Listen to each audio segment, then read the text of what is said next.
So you're telling me that an entire squad of alien hitmen infiltrated a high school football game, got wiped out, and the locals just happened to be using advanced alien detection technology to cover it up just like it's just another Friday night in Nebraska? If episode 1 of HBO's Lanterns was a localized homicide, episode 2 just blew this case wide open into a full-blown intergalactic conspiracy. We've got alien corpses, we got Green Lantern Rookie getting bagged off the street, and a ticking time clock countdown until the complete annihilation of Rushville.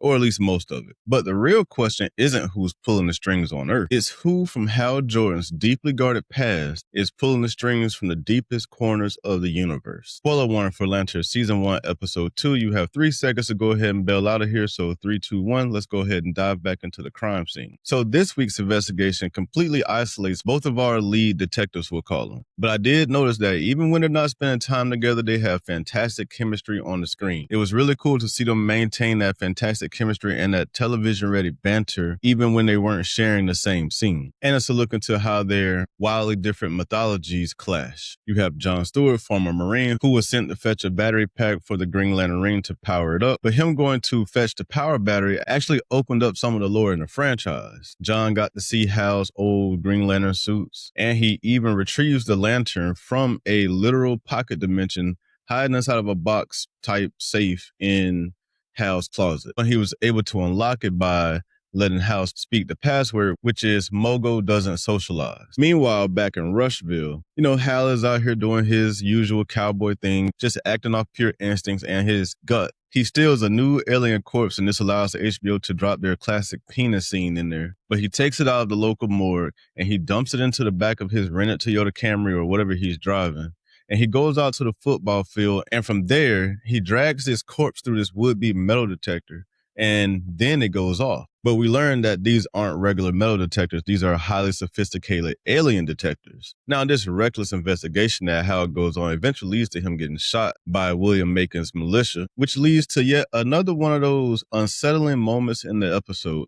And not scary unsettling or creepy unsettling, but something's just not right. Hal wakes up in this local hospital, but then if you look around a little bit, the hospital is basically empty. And Hal even notices that most of the medical equipment is not even touched. It looks like it just came out of a box. So it just looks like something is being staged there. And while Sheriff Carrie Kane is trying to maintain this law and order in her town, and she keeps calling it my town, my town.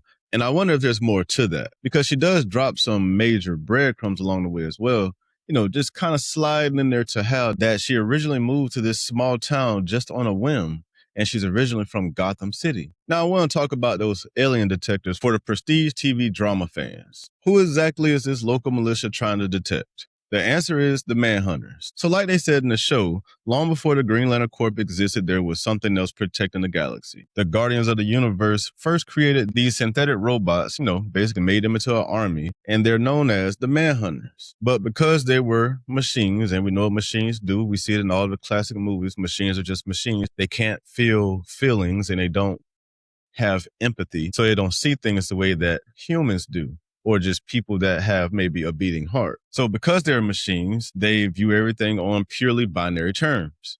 Right and wrong, period. There was zero nuance. Now that rigid programming inevitably led to an entire civilization being wiped out, and the Guardians shut them down, and this is where the Green Lantern Corps come in. But all the Manhunters didn't die. They evolved. It seems to be, from the context of what they're saying in this show, there may be at least 1 to 3 left over. You guys let me know if you think there's a different number. But as we know, they're capable of shape-shifting into any species, so they're clearly there in Rushville, and they're somebody. And John's alien captor, Anton, whose planet and civilization was wiped out by these Manhunters, and he let John see that for himself with his memory gun, confirms that there is a Manhunter hiding in Rushville somewhere. So what this means is the alien that our detectives are hunting down isn't just a murder. It's actually a weapon of mass destruction. And this apocalyptic threat is probably what's going to cause Hal Jordan to make some desperate, highly dangerous plays throughout these episodes. And it definitely leads to what we see in the final confrontation play out when he goes to see Sinestro.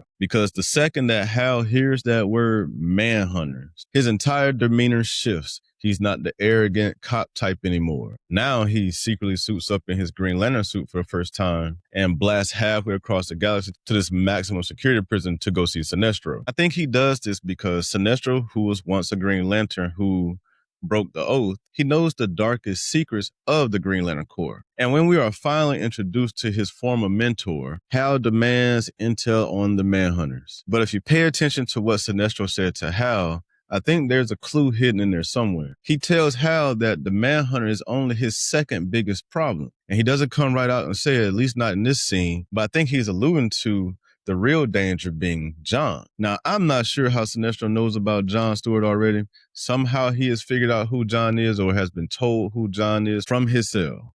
He clearly has intel coming in from all over the galaxy. But this closing reveal kind of proves that John isn't just your standard rookie. We saw John create this bird construct earlier in the episode, and he was able to keep it alive the entire time that he was away and away from the ring too. And this act is supposed to be an impossible feat of willpower. It apparently breaks every known rule of the Green Lantern's mechanics. So I think Sinestro's warning actually sets up a immediate trap of paranoia between both of our leads. And that takes me to our theory board to talk about our prime suspects and who do we think ultimately killed Hal in 2026. Because the overall mystery is deepening, and I personally don't think that the Manhunter is at least the main antagonist. I just personally feel like there has to be something a little bit bigger.